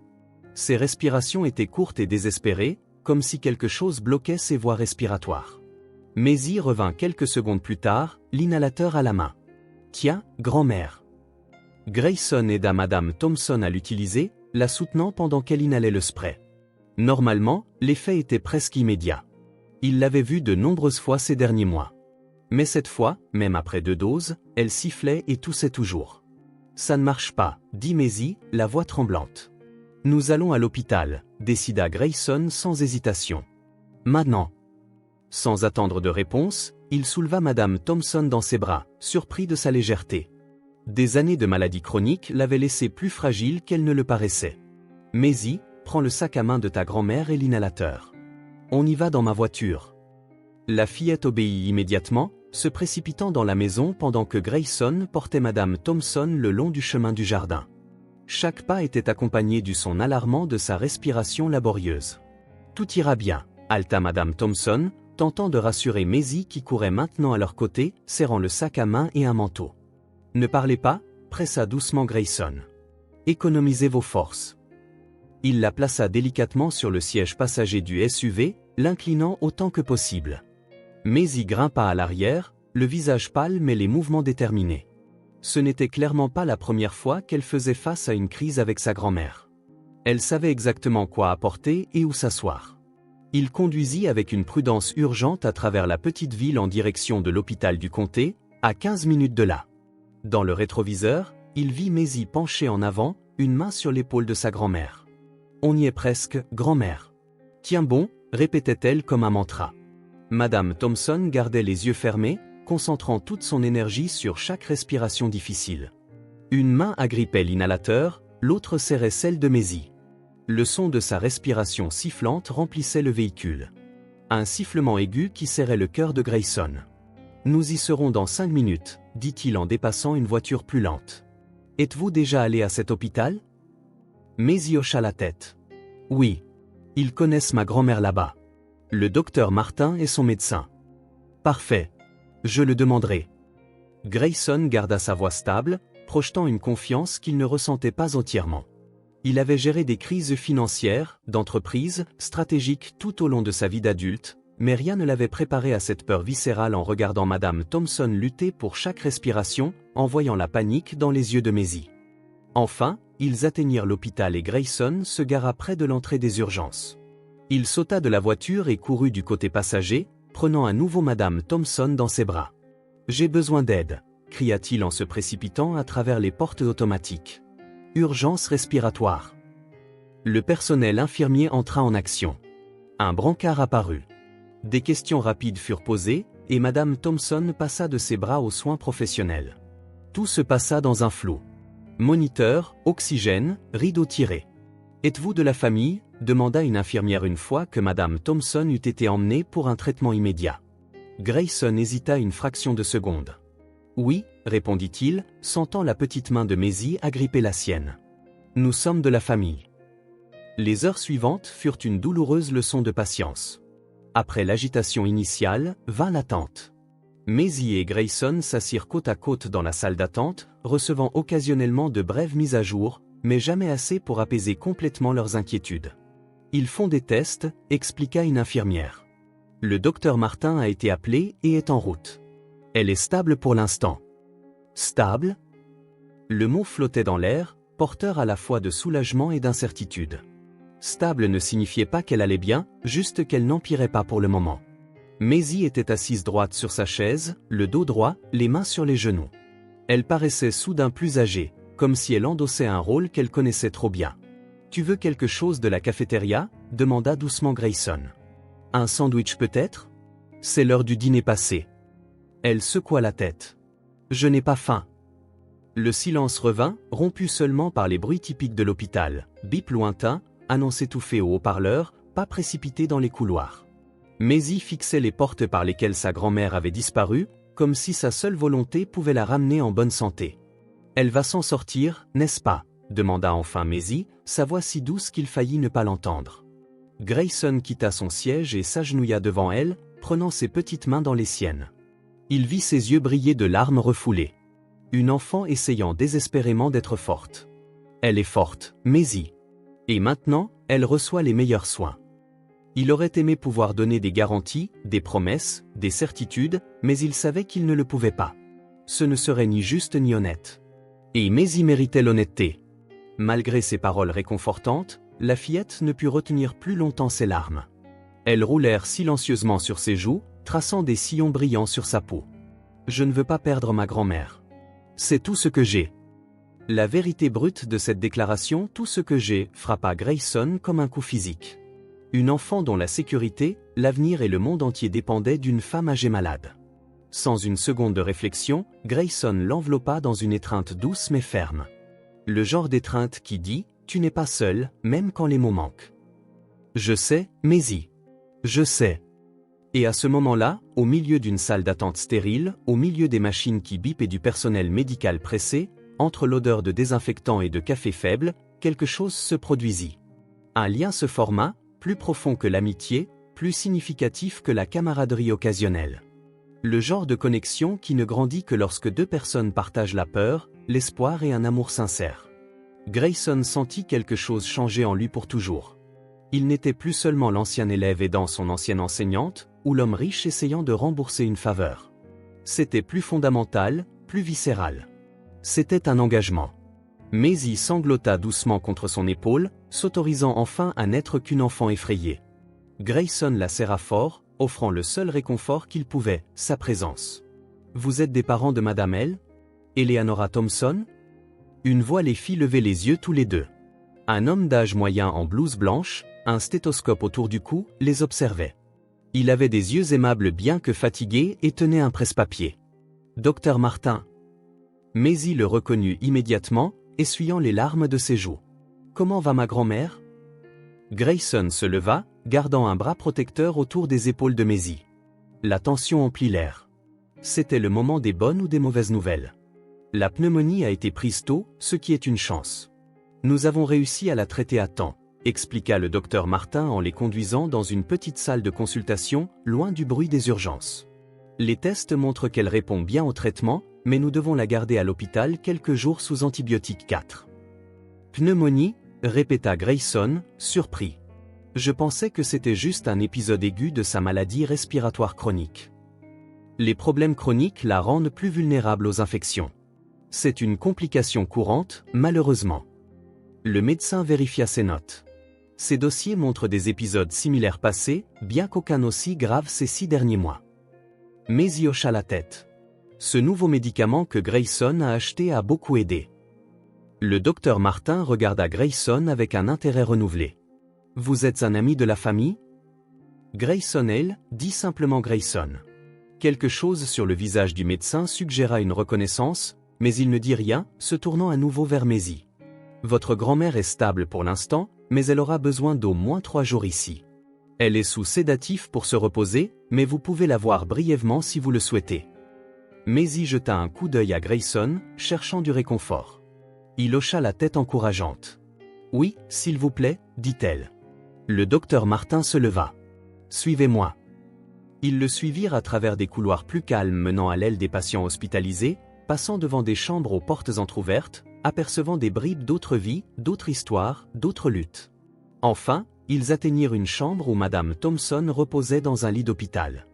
Elle était reliée à des moniteurs et avait un tube à oxygène, mais son visage semblait plus calme, sa couleur revenant lentement. Maisie s'approcha doucement, comme si elle avait peur de la réveiller, même si le docteur Martin avait expliqué que le sédatif la maintiendrait endormie jusqu'au matin. « Salut grand-mère » murmura-t-elle en prenant délicatement la main de sa grand-mère. « On est là, moi et Grayson. Tu vas bientôt aller mieux, je te le promets. » Grayson se tenait un pas en arrière, la gorge serrée à la vue de Madame Thompson si vulnérable. La femme qui avait autrefois semblé si forte, si inébranlable, reposait maintenant dépendante des machines. Cela soulignait à quel point l'équilibre qui maintenait cette petite famille était précaire. Le docteur Martin leur accorda quelques minutes avant de suggérer doucement de laisser la patiente se reposer. « Vous pourrez revenir demain pendant les heures de visite. Elle devrait être réveillée d'ici là. » De retour dans le couloir, Grayson remercia le médecin, puis se tourna vers Maisie, qui avait l'air épuisée, les émotions de la journée pesant sur ses petites épaules. « Rentrons à la maison maintenant. Tu as besoin de te reposer. » Maisie hésita. « Je peux rester ici avec elle ?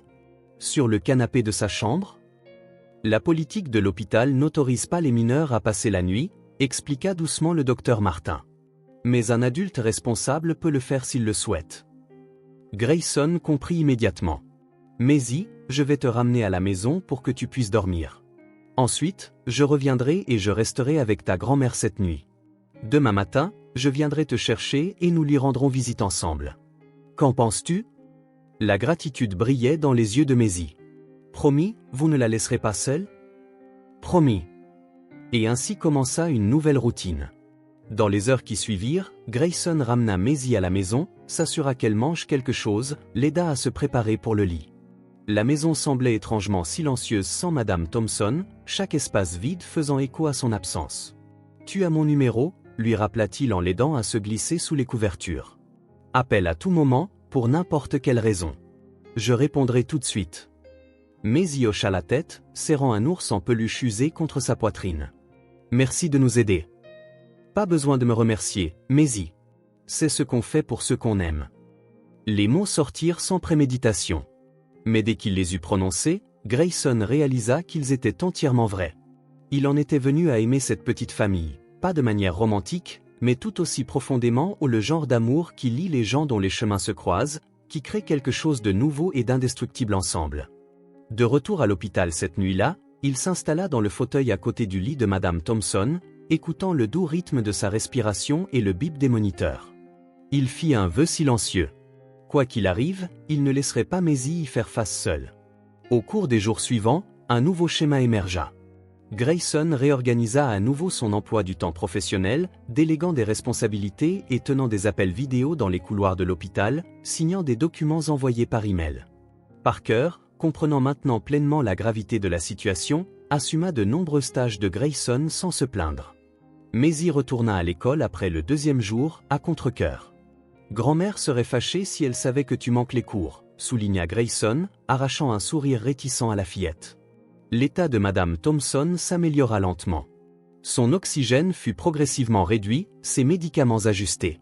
Le 3e jour, elle était assise dans son lit, faible mais alerte, regardant les dessins que Maisie avait faits pour décorer sa chambre d'hôpital. Grayson était là à chaque étape de sa guérison. Il apportait de vrais petits déjeuners pour remplacer les plateaux de l'hôpital, aidait à organiser ses médicaments, lui lisait quand ses yeux étaient trop fatigués pour se concentrer. La nuit, une fois Maisie rentrée, il restait, dormant dans le fauteuil inconfortable plutôt que de laisser son ancienne enseignante seule. « Tu n'es pas obligé de faire ça, Grayson », dit Madame Thompson un soir, le regardant ajuster un oreiller de fortune sur le fauteuil. « Je suis sûr que tu as des choses plus importantes à faire. » Grayson fit une pause, contemplant la déclaration. 3 mois plus tôt, il aurait été d'accord.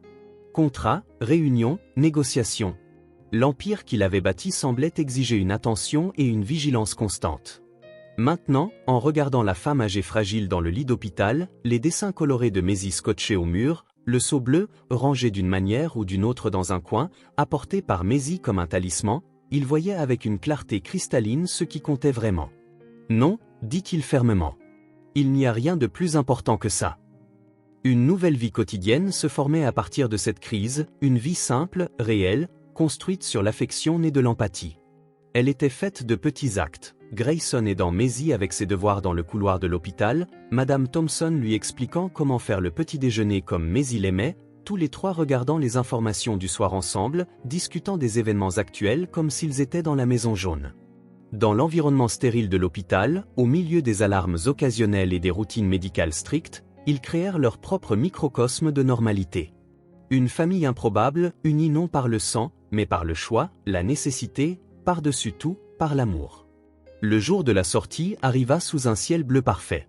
Grayson arriva tôt, apportant des vêtements propres pour Madame Thompson, une robe fleurie que Maisie avait spécialement choisie, et un pull léger au cas où le temps changerait.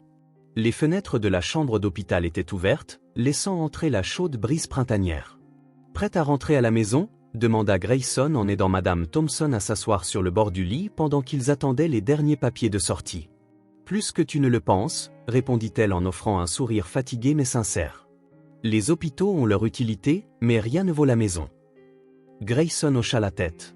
Tout au long de sa vie d'adulte, il avait occupé des espaces impersonnels, hôtels de luxe, salles de conseil, son appartement élégant dépourvu de personnalité. Il n'avait jamais compris ce qu'était la maison avant de tomber sur cette petite maison jaune et ses habitantes. La porte s'ouvrit et Maisie entra en trombe, les yeux brillants d'excitation. Elle avait insisté pour aller à l'école ce matin-là pour passer le temps plus vite, mais Grayson était venu la chercher tôt. « Grand-mère, j'ai tout arrangé. Ta chambre est parfaite, j'ai mis de nouvelles fleurs et j'ai même nettoyé la fenêtre pour que plus de lumière entre. » Madame Thompson ouvrit les bras et Maisie se jeta prudemment dedans, veillant à ne pas serrer trop fort. Grayson regarda, la gorge nouée, l'amour visible, tangible, remplissant l'espace entre elles. Le processus de sortie fut rapide. Le docteur Martin vint personnellement lui remettre ses ordonnances et ses instructions. « Repos absolu la première semaine », souligna-t-il en regardant directement Madame Thompson, qui fit une petite grimace. « Et les médicaments aux heures exactes, sans faute. » « Nous nous en occuperons », l'assura Grayson en empochant soigneusement les ordonnances. « J'en suis sûr. » Le médecin sourit en les regardant tous les 3. « Vous formez une sacrée équipe. » Maisie rayonna. « Comme le sceau. » Le médecin eut l'air perplexe, mais Grayson et Madame Thompson échangèrent des regards amusés, comprenant parfaitement. Une infirmière apporta un fauteuil roulant au protocole hospitalier, malgré les légères protestations de Madame Thompson. Grayson insista. Et bientôt il se dirigeait dans le couloir, Maisie marchant à côté, portant une petite valise d'effets personnels. Dans la voiture, Madame Thompson s'assit sur la banquette arrière, Maisie à côté d'elle. Dans le rétroviseur, Grayson pouvait les voir se tenir la main et bavarder à voix basse. Maisie montrait à sa grand-mère les dessins qu'elle avait faits pendant son absence, chacun dépeignant le moment où ils seraient tous de retour à la maison ensemble. Le trajet du retour fut paisible, interrompu de temps en temps par les remarques de Maisie sur ce qui avait changé dans le quartier. Une nouvelle clôture chez les Henderson, le chien de Madame Wilson qui avait eu des chiots, le nouveau facteur qui apportait toujours des bonbons à la menthe. Enfin, ils s'arrêtèrent devant la maison jaune. Grayson remarqua quelque chose de différent. Le jardin de devant, autrefois légèrement négligé, arborait maintenant des parterres de fleurs bien entretenus. Les fenêtres scintillaient au soleil, et le porche était balayé et décoré de plantes en pot. « Surprise !» s'exclama Maisie, incapable de contenir son excitation. « Les voisins ont aidé. Tout le monde voulait faire quelque chose de gentil pour ton retour, grand-mère. » Madame Thompson porta une main à sa bouche, des larmes montant à ses yeux. « Oh, mon Dieu !» Grayson contourna la voiture pour leur ouvrir la portière. Soutenant Madame Thompson d'un bras, il la guida le long du chemin du jardin, pas à pas prudent ou le voyage de retour à la maison. Une simple couronne de fleurs sauvages ornait la porte d'entrée. À l'intérieur, l'odeur de nourriture faite maison embaumait l'air.